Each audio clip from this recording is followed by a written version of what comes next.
Hey guys, Dark Prometheus here with a thoughts video.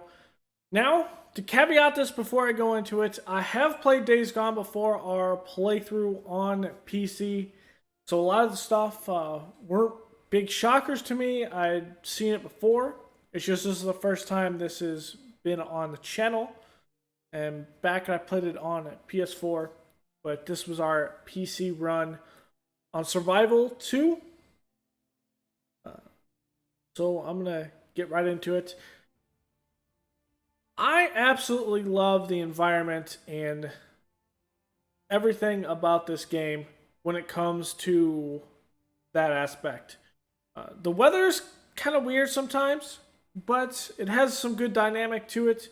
The game on PC is absolutely beautiful, and if you want to increase that as well, there's some mods, which I'll go into like the mining community later, which makes this game a whole lot better on PC.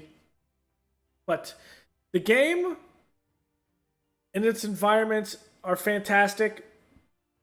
The character development, it kind of just throws you into it.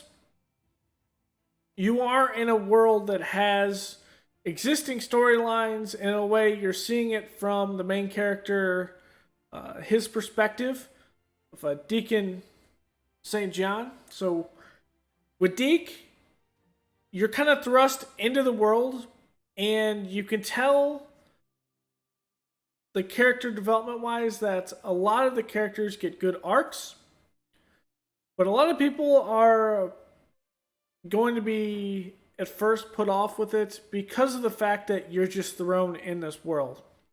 It's not one where you see a lot of the run up story wise to what happened in the world as a whole, but it does give you some references back from our conversations, the character development in there, some flashbacks, but also in the lore that you can pick up around the world.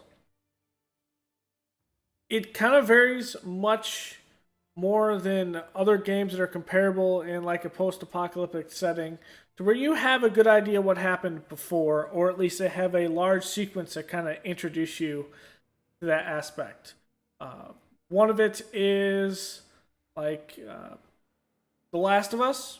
That series kind of introduces you to what is going on and what happened in the world. In this, it is more of everything is seen through the lens of Deke and what he experiences. And I like that idea and that perspective. And it kind of drags down the character development a little bit in the aspect that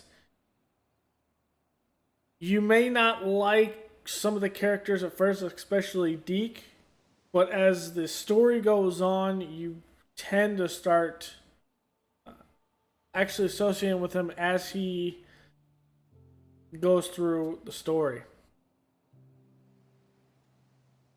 For the modding community on PC, there are so many good mods. There's mods to increase the horde sizes in the game.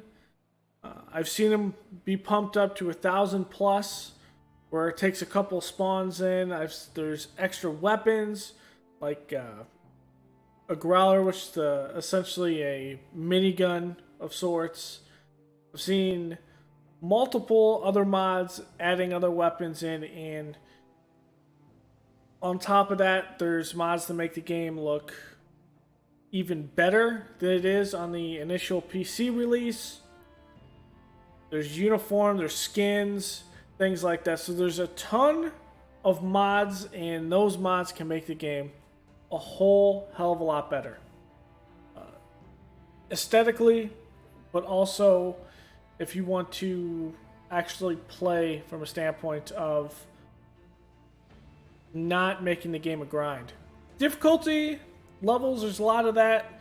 This kind of goes along the lines of you can tailor your experience as well in the options, which is pretty cool on that. We played ours on Survival 2, which was the hardest difficulty.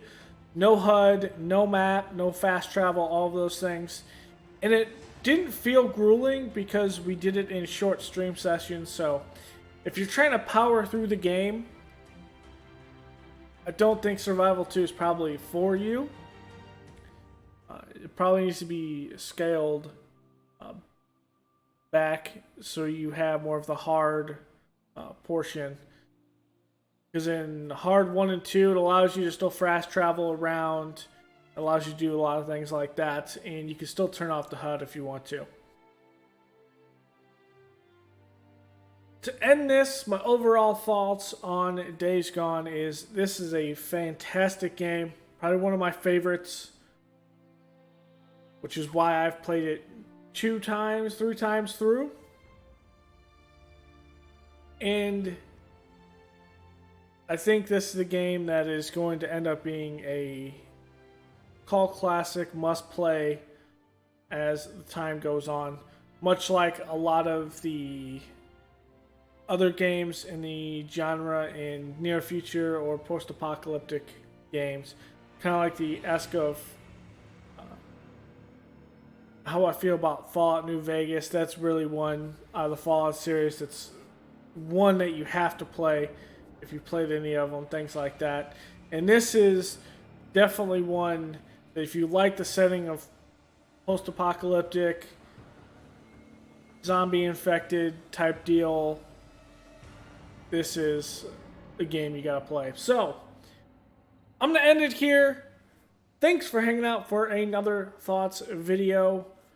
Make sure you check on the other content on the channel. We'll have a channel update soon after, but make sure you're always checking that to see what will be on there. And I will see you guys next time. Later.